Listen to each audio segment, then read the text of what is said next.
Hi everyone, I'm Stan Mallow. Welcome to Paranormal Yacker. My guest on today's show is Dan Harary.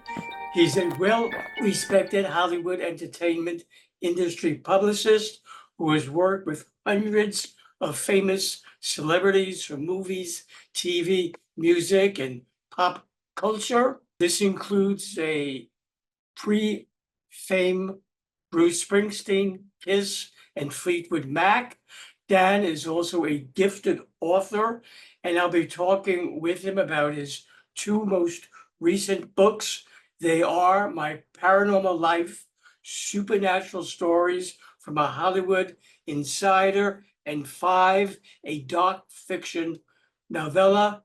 Dan Harary, welcome to Paranormal Yacker. Hey Stan, nice to see you again, my brother. In My Paranormal Life, you write about your late grandfather, Joseph Harary, may his soul rest in peace, haunting your Beverly Hills apartment. How, Dan, did he make himself known to you, and what transpired that convinced you that it was him and not another poltergeist from the spirit realm playing a trick on you? That's a great question. I have a chapter in my new book, My Paranormal Life. There's a chapter called My Grandfather, the Poltergeist. And it's a crazy story, Stan. 20 years ago, I moved onto the street, Doheny Drive in Beverly Hills, with a girlfriend that I had at the time. She worked on the TV show The Sopranos. So she and I moved into an apartment together in 2003 in Beverly Hills. She moved in a few days before I did. She moved her furniture and stuff. As she was inside the empty apartment, and I was at work in Hollywood, she's inside alone. Three moving men are outside on the street at the truck. She's inside the apartment by herself. She's walking, putting things away, Stan, and then she hears, Joe, and she turned around and she hears, Joe. No one is in the apartment. She calls me at work. My office was in Beverly Hills then. And she said, Hey, Danny, I just heard someone called Joe in the apartment. I said, Well, it's got to be the moving men, right? She says, No, I'm looking at them. They're outside on the street. There's no one here. That was the very first tip of the iceberg for this story. A week later, she and I now were living together in this apartment. We were watching American Idol. It's the only time I ever watched American Idol in my life. And then we hear like a thud in the dining room. We were in the living room. I get up, I look in the dining room. There was a large package of various kitchenware that we had not yet put away. And at the top of this large package that had been sitting there fine for a week was one of those kitchen sink dish drain racks. This thing had popped out of a sack that had been sitting there for a week, and it was now 3 feet in front of the package, upside down. I look at the floor. There wasn't not an earthquake. So how on earth could that possibly have happened? And I had no clue. So I put it back in the sack. Now the story accelerates. A week after this apartment had a beautiful fireplace in it. I was going to make a fire in the fireplace. I had bought a large canister of fireplace matches. So I unscrewed one end of that. And instead of being a normal person and taking one or two of these matches out of this container, I grabbed all of them and pulled them all out, 50 matches. I pulled them out so fast, they caught fire. I'm holding in my hand a torch. And in my living room, there's a torch of flames in front of my face, like inches in front of my nose.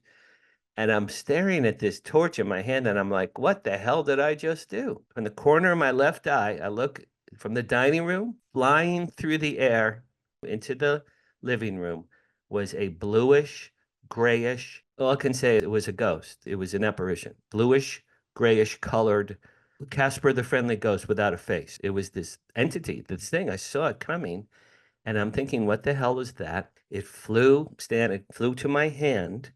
It grabbed this torch, and I swear to you, this is a true story. It grabbed its torch out of my hand, and it threw the torch into the fireplace. Well, of course, that's where the torch should have gone, because I didn't think of that. So I'm standing there. I'm like, what just happened? Because I could feel it grab the torch out of my hand. I felt it physically, and it took it out and threw it. So that was pretty remarkable. I was living with this woman. My son was 14, my daughter was 12, and they each had a bedroom, and I saw them on the weekends because I was divorced. I'm still divorced. So one weekend, my kids were in their rooms, in the main room with my girlfriends, 3 in the morning. And suddenly my son goes, Dad, there's something in my room, middle of the night. Any parent knows when your kid is in trouble, you're going to wake up from a dead sleep. I flew out of the bed, flew into my son's room. He's shaking, standing up shaking. He goes, Dad, someone is in my room knocking on the walls, all 360 around his room, including the glass screen of the TV set. He said, Dad, it even knocked on the TV. And I'm sitting there. Now he's shaking. And my son's not a liar. I said, I'll tell you what, try to go back to sleep. We'll leave the door open. We'll leave the light on. You go back to sleep and hopefully nothing more will happen. The next morning, me, my girlfriend, my daughter in the kitchen down the hall making breakfast. We hear a slam, a door slam really hard.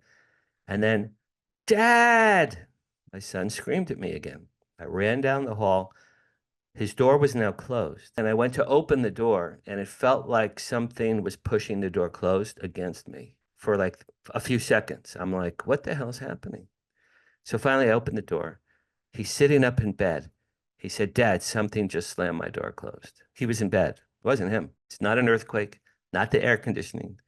Windows were not open. And my son was in his bed.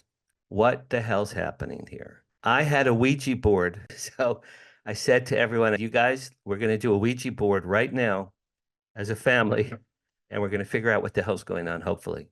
I set up the Ouija board in the hallway. It was me, my girlfriend, my son, my daughter. We have the four of us on the Ouija board. And I don't recommend this to everybody unless you're very brave. But we did the Ouija board. And the thing that moves in the middle, the plastic, it's called a planchette. So we all had our hands on the planchette. It's on the middle of the board. It's at rest. My first question I said to this Ouija board, is there a ghost in my house? And Stan, right away, it went, yes. Then I said, what's your name? And then the thing wrote, Joseph. Okay, Joseph. And here's the killer. Where are you from? Syria. Now, I have chills right now telling you this story.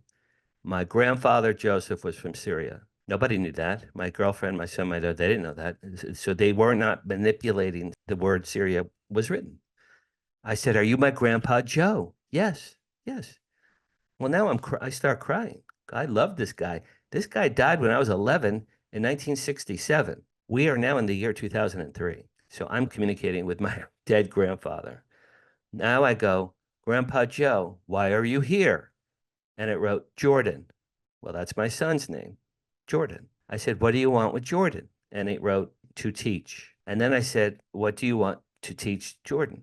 And then Stan, it wrote a phrase in Hebrew. Now, I studied Hebrew as a child, but I'm not conversant in it. But it wrote a phrase. I recognized that it was a Hebrew. He spoke fluent Hebrew. He was an Orthodox Jewish cantor. He wrote a sentence or a phrase in Hebrew.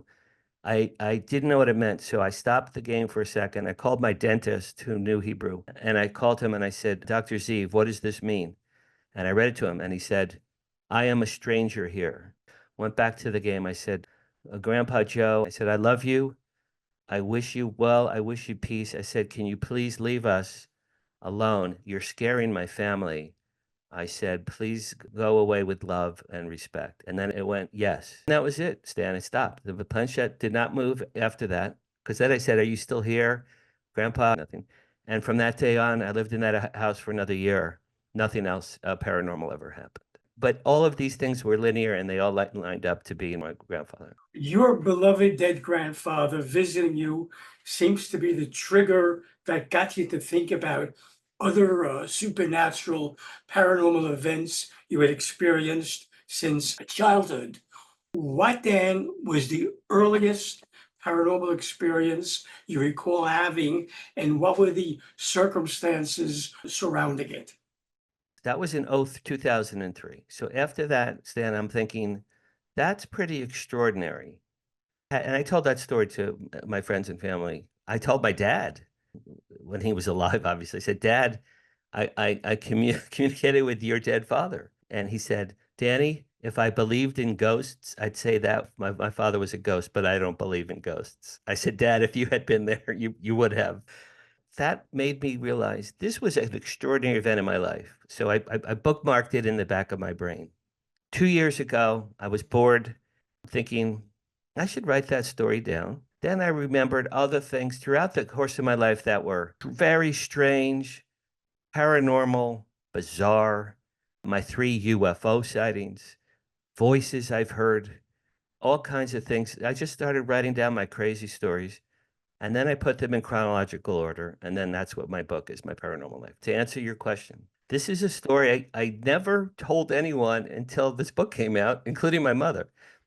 When I was 5 years old, this is my first one, Stan, that I remember vividly and clearly. When I'm 5 years old, I grew up in Asbury Park, New Jersey, the Jersey Shore. My dad was an engineer, electronics engineer for the Army at a nearby Army base. My mom was a school teacher at the time.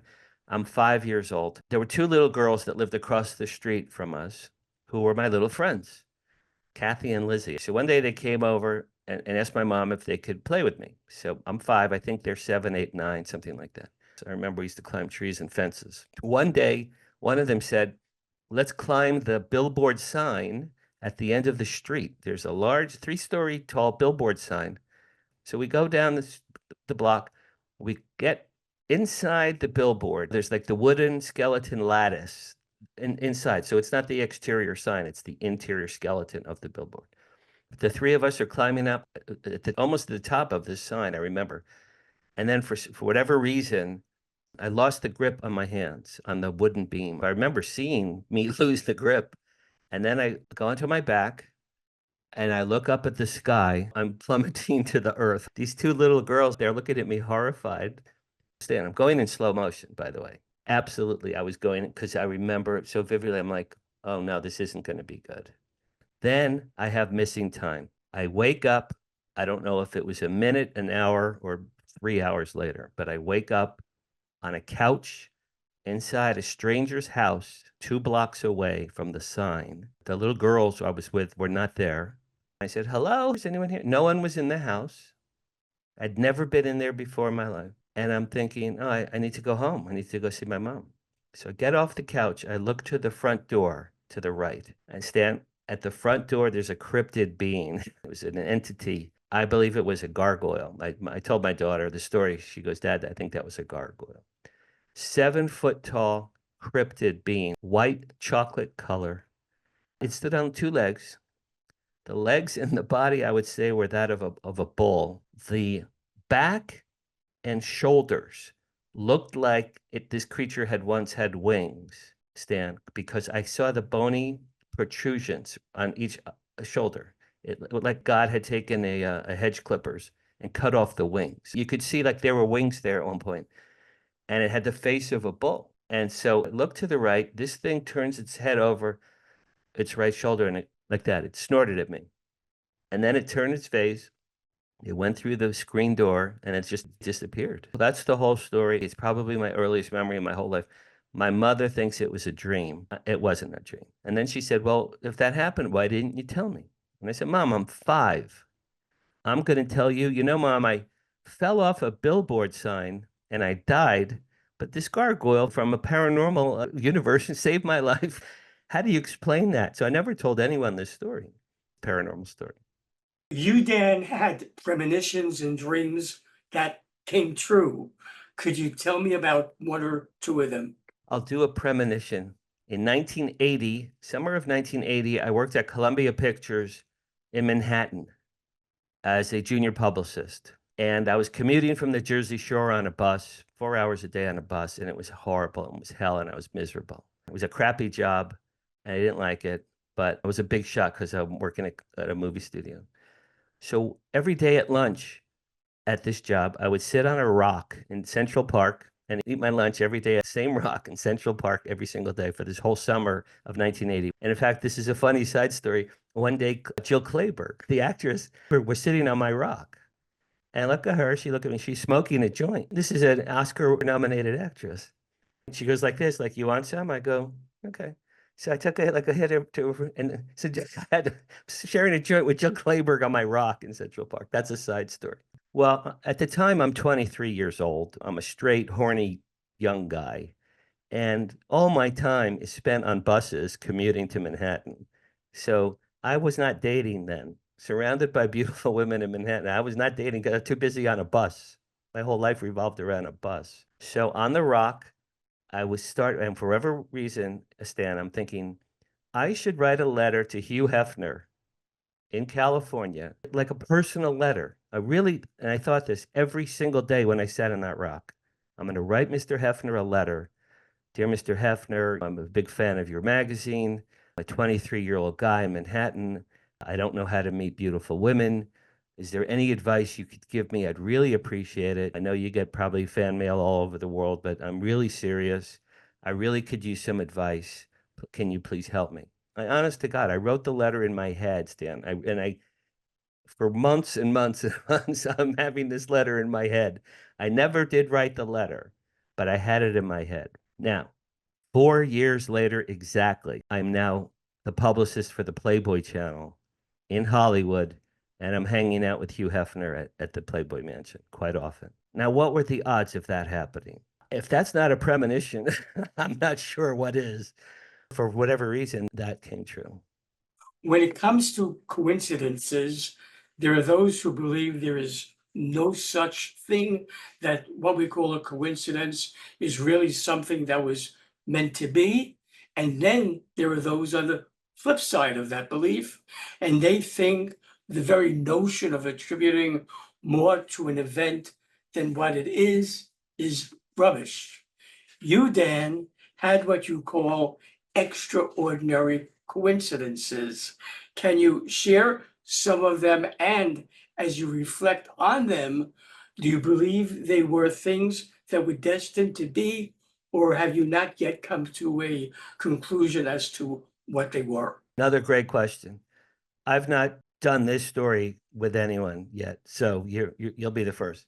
It's in my book, Paranormal Life. My senior year of college, I was a late bloomer with girls and dating and sex. I'll just say that up front. My senior year of college, I'm 21 years old. I went to a nightclub. I was going to college in Boston. Christmas, New Year's break, 78. I'm in New Jersey with my best friends, and we went to a nightclub. And there I met a very, very cute blonde girl, long blonde hair, blue eyed. Right before midnight, I met her. And I said, would you like to dance? Yes, we're dancing. And then it's like 10, 9, 8, 7, New Year's Eve, and we're starting to kiss, and we're kissing, and we're kissing. And it was remarkable because my luck with women was not good. I was painfully shy as a teen. I'm seeing stars in my eyes. She said to look at me, she goes, I've never felt this way in my entire life. I go, me too. She goes, something magical is happening. And I said, I know, I agree. Her name was Kim, Kim. She was a junior nurse in a hospital in New Jersey. She had just turned 20. I had to go back to Boston for my college. I had an internship at a TV station. So I had to go back to January 2nd. So go back to Boston. And then I couldn't sleep because there's this girl in New Jersey who was this magical girl. 2 weeks go by. I can't sleep. She called 2 weeks later. She calls me. She goes, Danny, since I met you, I haven't slept. I said, I know, me too. She goes, I'm coming to Boston. I have to be with you. Okay. So this girl came several times, several months to come visit me in Boston. We fell madly in love. I mean, I said, I love you. I told her love you. I was crying. She's crying. She goes, I never was in love before. It was magical. It was wonderful. It was fantastic. It only lasted a few months because then she called me. She goes, Danny, I don't have to tell you this. I met this other guy, and you live in Boston. I live in New Jersey, and I can't see you anymore. So she broke my heart a few months later. Now we come to the coincidence that you told me this wasn't meant to be. 4 years later, exactly to the hour, it's now New Year's Eve, 1982. I'm now living in Los Angeles for about a year. My best friend and I went to a Chippendales nightclub, which was a very famous nightclub in LA in the 80s. We went there to meet girls. So now it's New Year's Eve, 1982. He met a girl and left right away. I'm there for several hours, dancing, asking these girls for their phone numbers. No, thank you, no, thank you. So now it's just about midnight. I'm said to myself, Stan, the next girl that walks in that door, if she doesn't dance with me, I'm going home. I didn't have a car. I didn't have money for a cab. I didn't know how I was going to go home. I didn't even know where home was. I was only in LA for a year. The next girl that walked in that door was a very cute blonde, dressed head to toe in white dress, white go-go boots. She walked past me. The second I saw her, my first impression was, she reminds me of me. Now, I don't know why I thought that. She doesn't look like me. She's much prettier than me. So I didn't, but that girl reminds me of me, my first thought. And she walks past me. I grab her arm. I said, "Hi, you're really cute. You want to dance?" Sure. We dance, a couple of dances. Then she goes, "Thank you." And she turns to leave. And I just thought, ask her for her name. So I just said, "Excuse me, by the way, what's your name?" She looks at me. She goes, "My name is Kim." I grab her arm. I said, "Your name is Kim?" "Yes." I said, "I need to meet you. I need to talk to you." So we sat, we got drinks. My last $20 on the planet Earth. We both had Grand Marniers, I remember. I never even heard of it before. It's the last money I had on the earth. We had drinks and we're talking. This Kim, blonde hair, blue eyed, her name was Kim. I met her on New Year's Eve, right around midnight. She was a junior nurse at a local hospital. Does that sound familiar? Yes. Long story short is this, I called her Kim 2. Kim 2 became my wife. We were together 11 years. We had 2 children, and then it didn't work out and we got divorced. So Kim 1 and Kim 2, 4 years apart to the hour.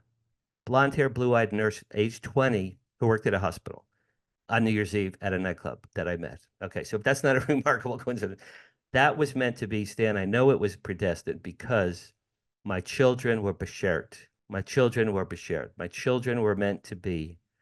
So when I met Kim 2, the universe was telling me, marry this girl.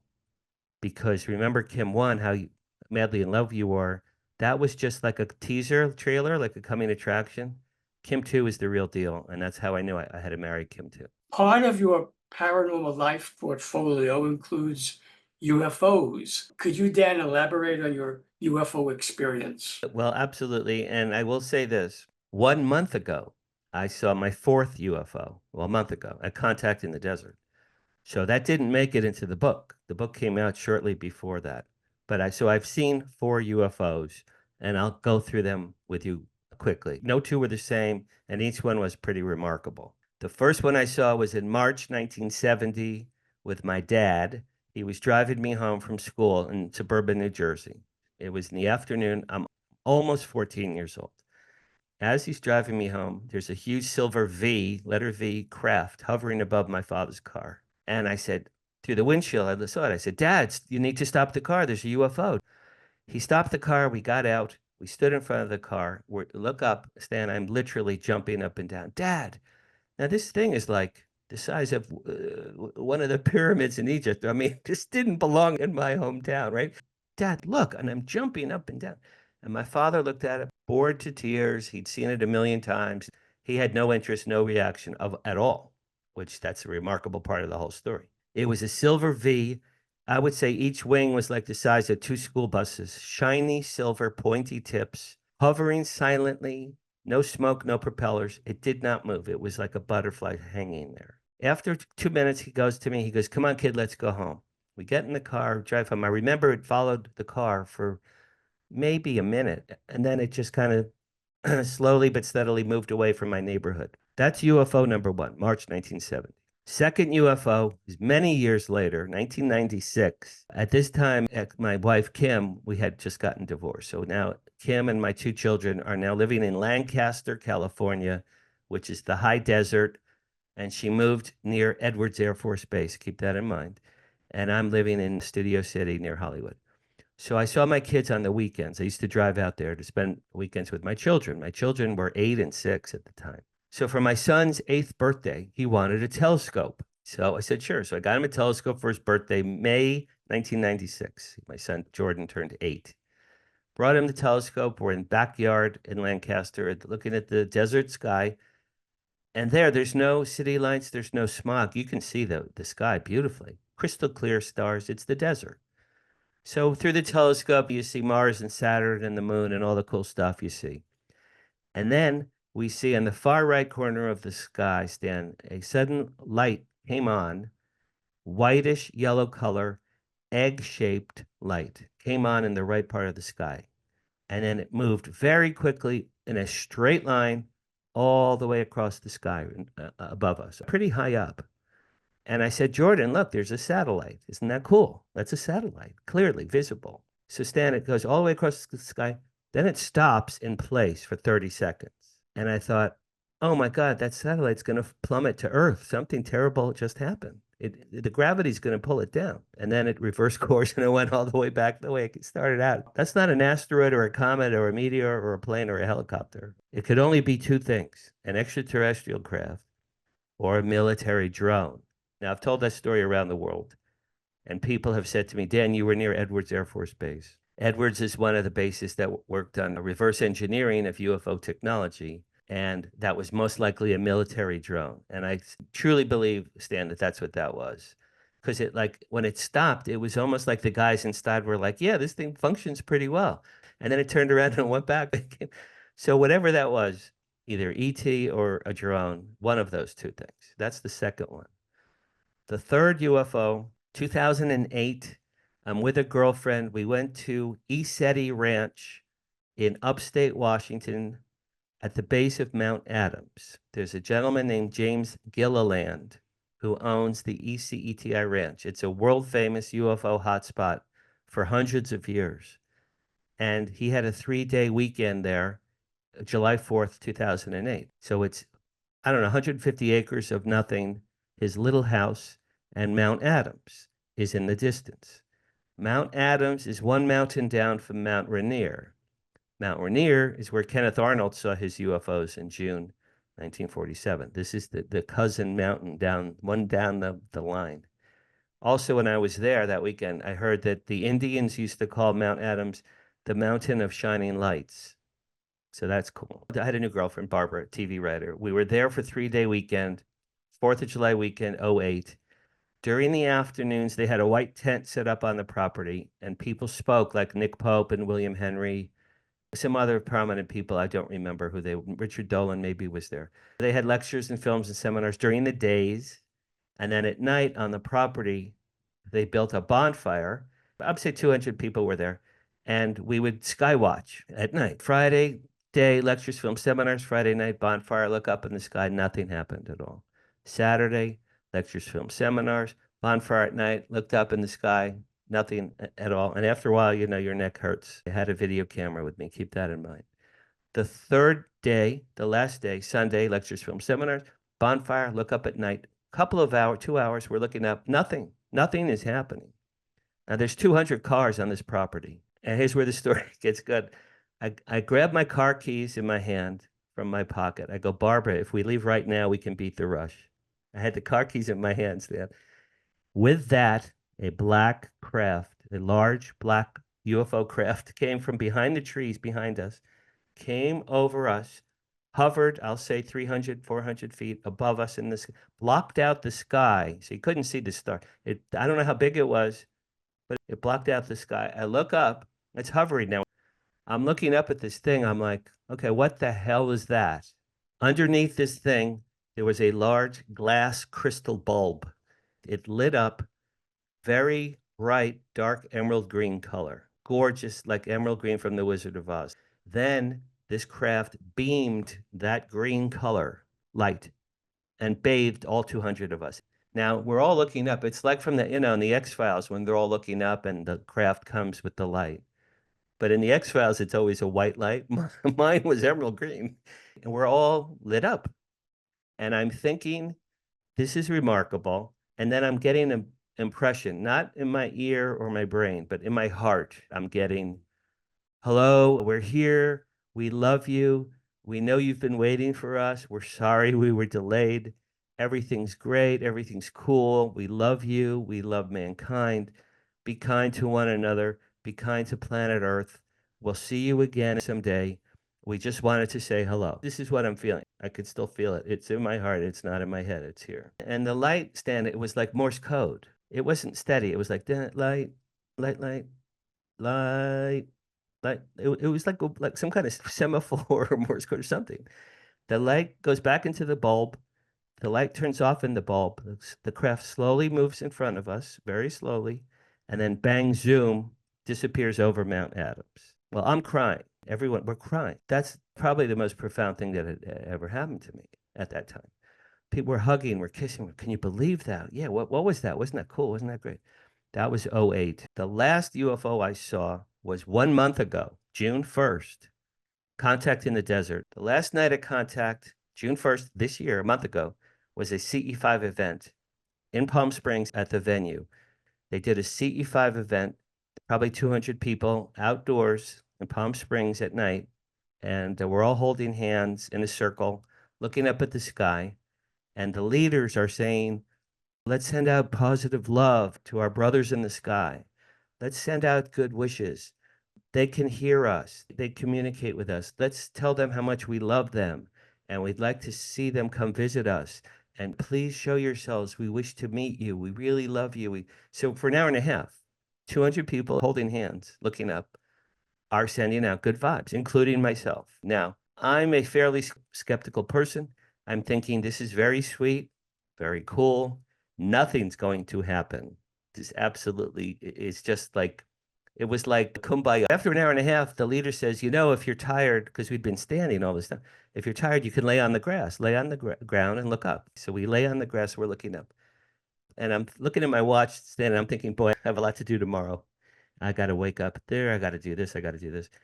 As I'm looking at my watch, I hear a bang. In the sky, there's a bang. Look up. Directly over our heads, a big puff of smoke appeared. And then through the smoke above our heads, a beautiful V UFO came out of the smoke. And it fairly quickly, but enough that you could see it clearly, a couple of 100 feet. It was white, bright white, like vanilla ice cream white V with rounded tips, unlike the one I saw with my dad. Rounded tips over our heads. There was a gold ribbon color through the vanilla ice cream white. It looked like vanilla ice cream with caramel. I'm looking, I'm like, oh, wow, that's cool. Underneath each wing of the V were octopus suction cups. That's all I can say. 3 octopus suction cups under each wing, and they were pulsing like they were heartbeats. Each of them were lit up and pulsing.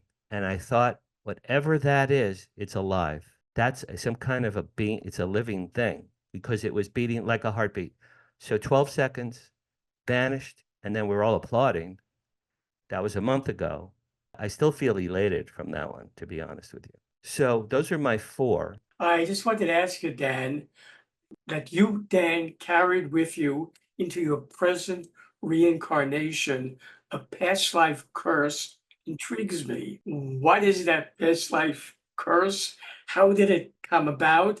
And how has it affected you in this lifetime? I absolutely believe in reincarnation. And in this carnation of my life, I'm living out a past life curse. And the past life curse is with women because my entire life, from the day I was born till today, I've had remarkably bad luck with women, starting with my mother. The day I was born, my mother had a nervous breakdown and went into a mental hospital and got electroshock therapy. So starting with my birth, me and women had weird things. When I was a little kid, weird things happened with me and little girls in the neighborhood. But when I would be with little girls, I'll give you a very good example. I'm with a little girlfriend down in the neighborhood. I'm 6 years old. She's 7. We're playing. She says to me, let's go in the bushes and take off our clothes. I'm like, okay. 6. She's 7. We go behind the bushes. She takes off her clothes, Stan. I'm standing there shaking. I'm like, this isn't right. Her mother appears out of nowhere. In my book, I say, like Moses parting the Red Sea, she's parting the bushes. She sees me and her daughter. Her daughter's naked. I'm there fully clothed. I'm 6 years old. She goes, you little pervert. What are you doing to my daughter? How dare you? How dare you? She grabs me by the ear, pulls me out of the bushes, and brings me to my mom and yells and screams at my mother that I was a pervert. Those things happened to me repeatedly in young childhood. Now we come to 8th grade. I'm 14. My friend and I have a boy-girl party at my house. My first ever boy-girl party. I'm 14. Boys are there, girls are there. They're pairing off for 7 minutes in heaven, which is when you kiss somebody in my garage. So all these couples went one after the next after the next. I was the last one to go. I happened to get the cutest girl at the party, and I'm in the garage. I'm 14. I'm kissing a girl. I'm so thrilled. It's like the highlight of my life at the time. I'm like, this is the greatest thing ever. We kissing for like 20, 30 seconds. I didn't get my 7 minutes. I got 20 seconds because my friend comes out into the garage and he says, Danny, Bonnie's father is here. Bonnie is the girl I said, what did you just say? Bonnie's father is here. She looks at me. She goes, oh my God, I have to go. Now, this father had come an hour and a half before the party ended and took her away. As I'm kissing her, her dad came, looked at me like he wanted me to die, grabbed the girl, and I never saw her again. They moved out of town. So the girl I was going to kiss for 7 minutes, 20 seconds, and then that was it. Never saw her again. There's hundreds and hundreds of stories I have throughout my life. Very weird, unusual, bad, unfortunate things, medical problems, financial problems, religious problems. I was in love with a woman who hated my son, and she didn't get along with him. We were going to get married. She goes, if you didn't have a son, I'd marry you. I said, sorry to trouble you with my son. So I am the victim of a past life curse with women. Now, how do I know this to be true? A, I've had it for 68 years, every single day of my life.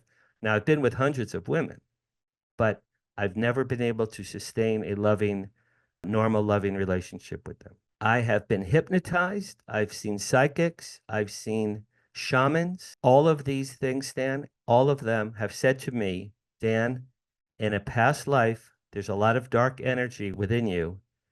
And many of them said to me, I was a serial killer or a rapist, a murderer of women in previous carnations. I've heard this from shamans, psychics, hypnotists, and one of them, a very famous psychic. When you hear the same thing over and over again, and I've lived it my entire life, I'm like, okay, now my friends think it's stupid. My mother thinks I'm insane. My daughter knows it's true.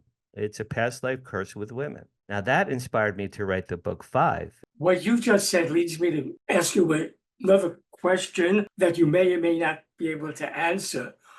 But with past life, if the past life reincarnation, have any of these people you spoke with, shamans, psychics, whatever, is there a way for you to remove it so that you don't carry it into future reincarnations? I've asked the 2 shamans that I saw. Now, these are very prominent women here in Los Angeles.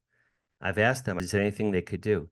Stan, they both stood over me for like hours, and they were like moving energy. And one of them was chanting, like she was a Native American Indian. So she's chanting like, whatever. And she says, at the end, she says, I've moved your energy. You should be okay now. For the next 2 months, I was elated. I felt different. It's gone. I feel great. I never felt better in my life. But then whoever the next girlfriend was, God only knows. I'm dating a girl. She walks into a wall at work and breaks her nose. The night of our first date, she breaks her nose at her office. She walks into a wall and breaks her nose. She goes, I've never hurt myself in my life. Now I know the curse is back. So I have asked them. It hasn't happened. Now I had a psychic in Hollywood tell me, she goes, you murdered people in 1880s in Europe. I said, how do we get rid of that? She goes, if you write me a check for $10,000, I'll buy thousands of candles, special candles, and you'll come back and we'll light the 1,000 candles in the room, and all your negative energy will go into the candles. And I'm like, I don't think so. This is a psychic on Hollywood Boulevard. I don't think I'm going to give you $10,000. I don't think that's going to happen because I'm such a yutz and a schmuck with my mazel. Probably this woman probably would have gotten rid of the curse. It would have been worth $10,000, but I never did. So no, I don't know that there's any way to get rid of it, quite frankly. I think you made a good decision. You could spend $10,000 in other ways, but then you maybe have to wait for that.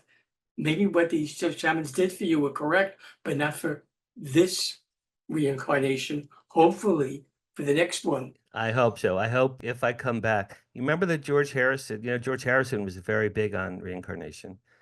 And he had a song, Give Me Love, Give Me Love, Give Me Peace on Earth.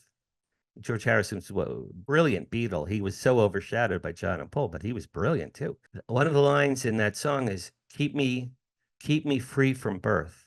Give me love, keep me free from birth. George Harrison felt that once you've achieved what you meant to achieve on the earth, it would be best not to be reincarnated again. Now, George Harrison accomplished remarkable things. He's never going to come back and top being a Beatle. So he said his line was, keep me free from birth. I don't know that I want to be reincarnated, but if I am, I certainly hope that the thing with women ends here with me now, because I've certainly paid my dues. I'll tell you that. 5, your dark fiction novella has all the earmarks of a classic horror story. Can you, Dan, share with my viewers the storyline? I walk 5 miles every other day in my neighborhood here, Beverly Hills, West Hollywood, since COVID. So it's been 4 years. And last year, I'm walking one of my go rounds, and stand for whatever reason, I'm just like five, F-I-V-E, five. I'm like, that would be a great name for like a person or a dog. Like, I just like five. That's a really good word. I really just love that word, five. So I'm seeing five because I'm walking 5 miles, five, five, five. Then I realized if I wrote one more book, it would be my fifth book. I've now written 5 books. So I'm like, five. I love five. It's a wonderful number. Then I Google five, the book. There is no books until my book. There have never been a book that just said five. I'm the first one that got that. So then another walk, I'm like, five would be a great nickname of a person. What would his real name be? And then I came up Fievel, like the mouse from American. Fievel is a great name. Five would be that character's nickname. I'm going to write a book, call it Five. I have a character named Fievel. Then I thought about, I was cursed in a past life. I was a serial killer. I killed women over the course of centuries. Apparently, I was a crazed mass murderer of women. So I'm like, okay, I'm a crazed mass murderer of women, Fievel. Then I had the killer idea. I'm like, what if Bruce Springsteen was a mass murderer and no one knew? Now, is that the most off the wall idea? I'm like, what if someone super famous and beloved around the world, like Bruce, who I worked with in 73, and he does concerts, people love him, people are crying, Bruce, I love you, autographs, photos. After his concerts, gets in his car, drives around dark alleys and murders women. I'm like, what could be more incongruous than Bruce Springsteen being a serial killer? So I have Fievel. I'm a mass murderer in a past life. I have Bruce Springsteen's a serial killer. I put all of those things together. That's my book Five. So in the book Five, it starts out in 1870s Europe. I have a character named Fievel, who is a famous actor in the Hungarian theater, but he becomes evil, and you'll have to read the book why. He becomes evil and he starts murdering women. So he becomes evil, murders women, and then he's killed. 100 years later, he's reincarnated. And now there's a character named Billy Simon. Billy Simon is a gifted singer, guitarist in Boston. He's gifted. He's handsome. James Taylor meets Bruce Springsteen. And he gets discovered in Manhattan, and he becomes the biggest pop music star in the world. He writes hit song after hit song, beautiful, incredibly wonderful love songs for women. And he becomes the biggest pop music star in the world. Unbeknownst to him, when he was little, he fell off a billboard sign where he was climbing with 2 little girls, and a creature entered his body, and he became Fievel, the original guy. He now, the pop star in the 1970s, is now a mass murderer. So it's a serial killer who gets reincarnated 100 years later. Each of them kills 5 women. There's the number 5 just comes throughout the entire book. My mother, God bless my mother. My mother turns 90 October 8th. She called me yesterday. I just finished your book 5.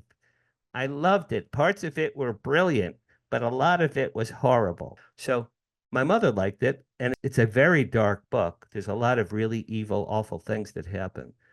But it's Fievel, 5, my past lives as a mass murderer, and it's a Bruce Springsteen being a mass murderer.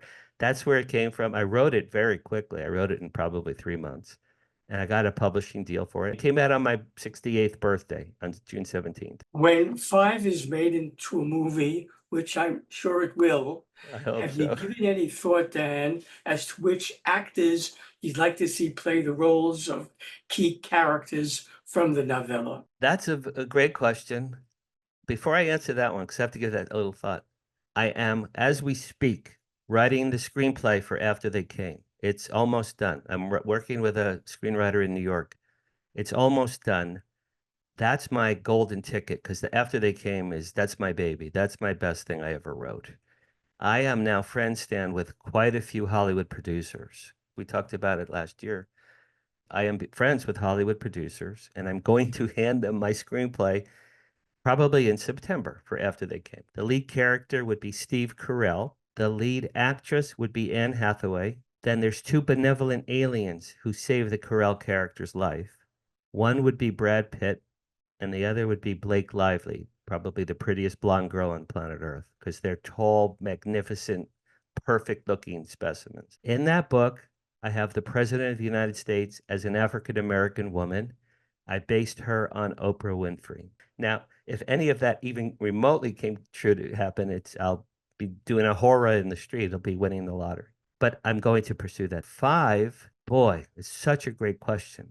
There's 2 different characters. I don't have it in my head. I wish I did, but I will give that some thought. I really would.